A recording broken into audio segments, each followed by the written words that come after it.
This is a line drawing of composer Igor Stravinsky by painter Pablo Picasso, done in 1920. It was a sketch, really, likely done at a lunch and given to Stravinsky free of charge. And while the composer had a heck of a time getting it through customs, this particular Picasso doesn't have much of a provenance attached to it. So why am I talking about it? Because it became one of the most important tools in art instruction in the past 40 years. For the video, if you could each state your name and your artistic experience, please. You want me to slate my name like this is an audition?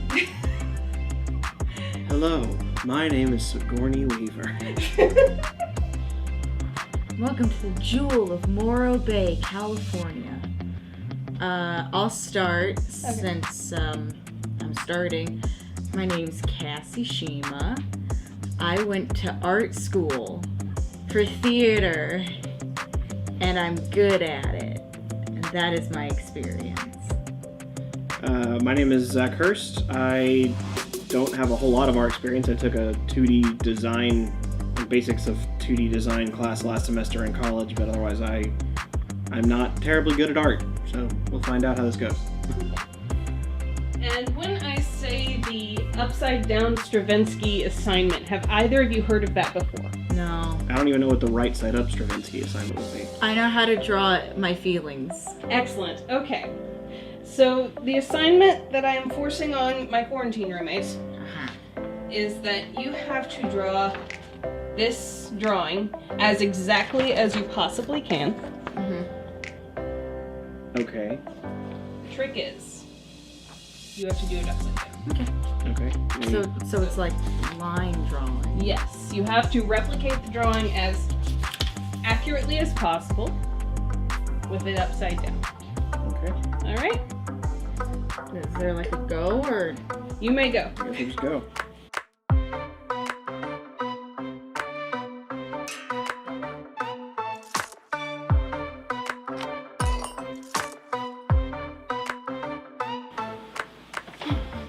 While they're busy with that, let's talk about how this assignment works. It first showed up in the book Drawing from the Right Side of the Brain by Betty Edwards in 1979, and this largely uses the hemisphere laterality view of creativity to teach drawing. And basically that means looking at the brain like... Morning, Captain. Left brain reporting for duty, sir. Logic circuits working at full capacity. Let's have a safe and sane day, shall we? Roger, left brain. Right brain here, bud.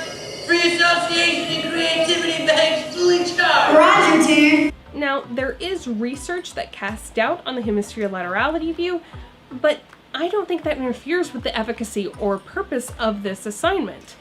Because regardless of what side of the brain we do it on, most of us still draw like we're processing language. Explanation. Think of the alphabet. Good old Western Phoenician alphabet. The letter A is not the literal shape of a mouth making an ah sound. It's a symbol that has come to represent that sound. Same with Z, X, L, M, N, O, P, and all the other letters. That is one of the amazing ways humans can communicate visually. And it's not just with disembodied sounds, but connotation, taboo, value, and other social constructs. We have built a system of symbols to understand each other, and that does include straight-up images.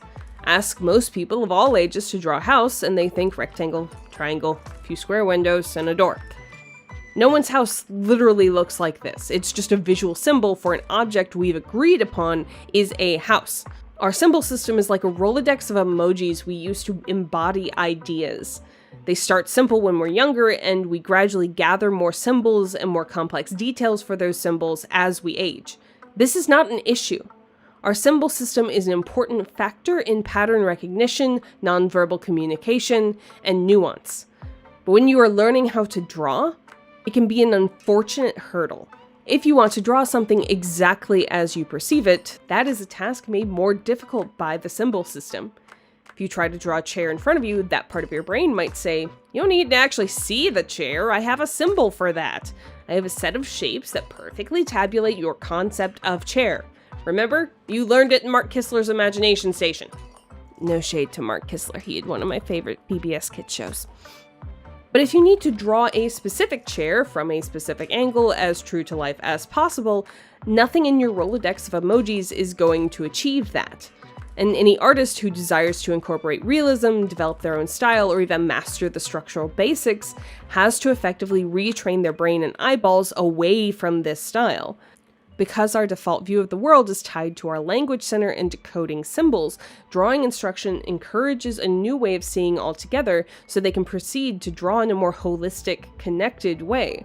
This exercise is the exact opposite of a Draw Dragons in 6 Easy Steps book, which just adds to the symbols. This exercise is trying to change how you see.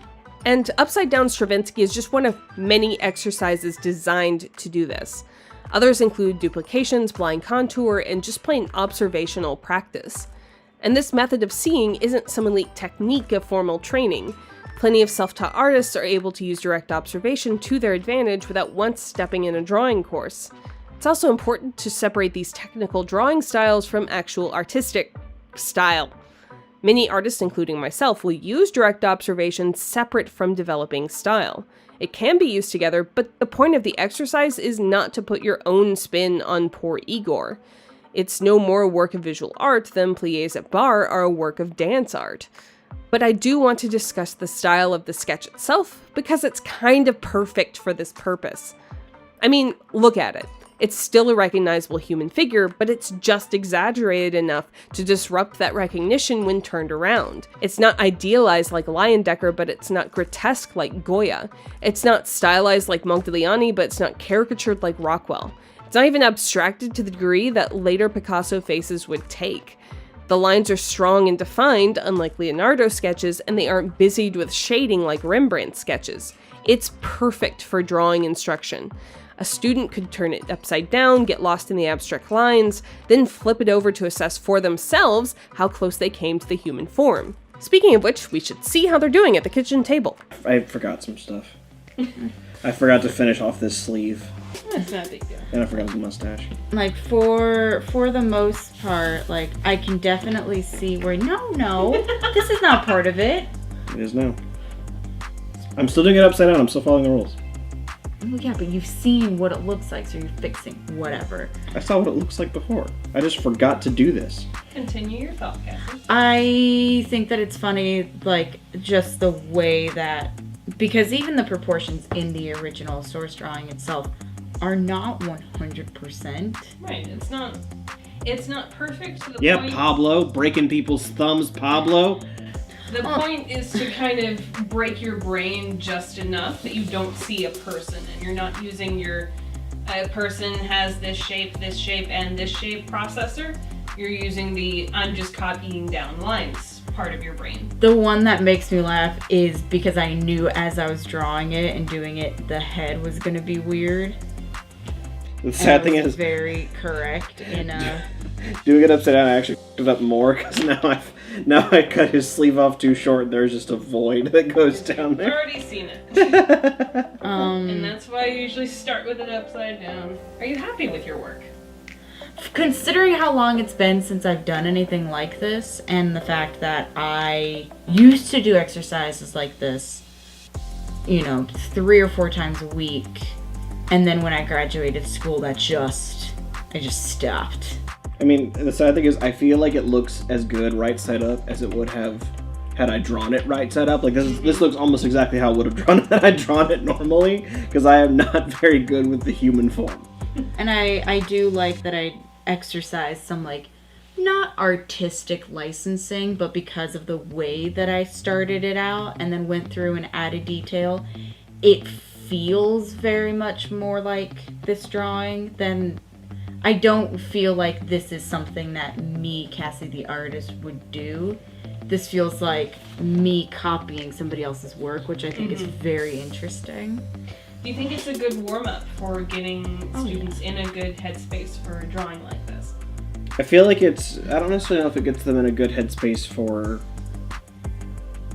I think it's at least when I'm looking at it, it feels like it's a good headspace to, like, get people out of their own head in a way.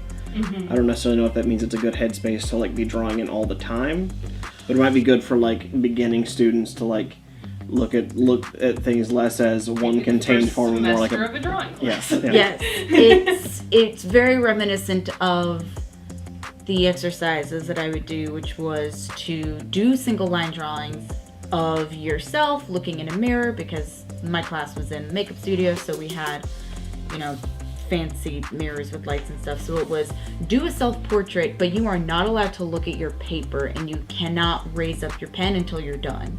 And so there's an element of that, which is you're familiar drawing faces, you're familiar with what you look like. This is something that feels like that, because you know what a person sitting down in a chair looks like. You know more or less how, how that sort of gesture would be, or how the things would be.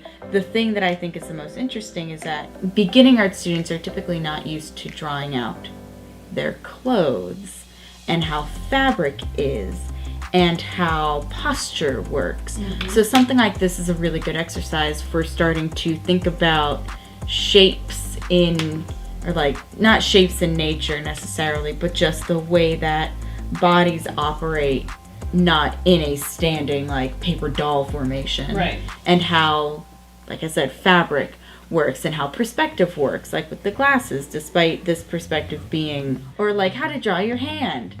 Hold out your hand, draw it. That's Step 1. Draw your Have hand. a hand. Yeah. Step 2. Hold out said hand. Yeah. The number of times I've caught myself and others in their sketchbooks just going, Oh, that was me in church for 4 years of college. and then all of the Blossom videos where it's put on a glove, draw lines, copy the lines. This is a way more authentic version of that, because this does not feel like a piece. This does 100% feel like an exercise. Yeah. Yes. Which I do like. I like doing drawing exercises. Especially now that and it also comes down to the person as well, because this would be great. This is great for somebody like me, knowing or being yes, I'm an artist. I know that I don't practice a lot. Have me do this 4 years ago, and I would have been beating myself up so much about this, because it was lines on paper that I was supposed to copy, and the fact that it doesn't look exactly like the original would have torn me up. And so I think there's a fine line between somebody who understands how art works and how brain and art works, versus somebody who is I know how to draw one thing and one thing only, and this is not that thing, so I'm uncomfortable. It definitely takes you out of your comfort zone, and it is something where I even think that it's really funny the amount of space that we both took up on our particular papers. Mm-hmm.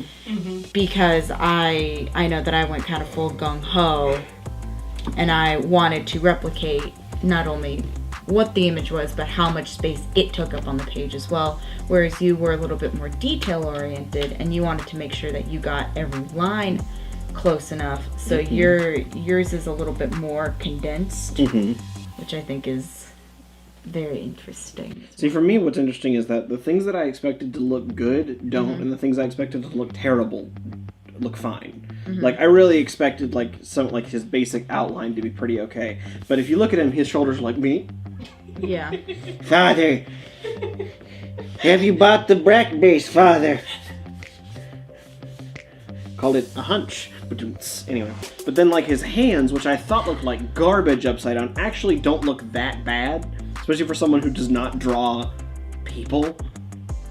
Somebody who does not draw. Yeah. Period. Even in my 2D design class, I was still drawing animals. I wasn't drawing people. Yeah. So it's just a very interesting sort of my overconfidence versus the thing I was not confident in, and how they sort of met and passed. It went to the opposite. They waved. Hi. Hi, I'm confident. Well, you're going off a cliff. Bye. I've been assigned this exercise twice. Once in high school and once in my university art program. And each time I've learned something new about myself, my art, and how I see. If this exercise is something you would like to do, I will link the picture down below so you can print it out for yourself, and let me know if you do. So thanks otherwise for coming on this drawing / neurology / eyeball journey with me. Don't forget to like, share, and subscribe, and check out that Patreon and end card. And of course, happy drawing, fan cubs. Thank you very Magic. much for participating and humoring me. You're welcome. Of course, thank you for including us. Say goodbye to the viewers, to any camera you wish. Goodbye. Goodbye. Goodbye. Goodbye. Hello. Hello and goodbye. Hi and Hey guys, I'm sorry this isn't the next Tiki Room video. That has been delayed by events. And speaking of events, no matter where you are, I hope you are safe and I hope you are strong. And you have this little drawing video to help calm you down in the meantime. Bye guys.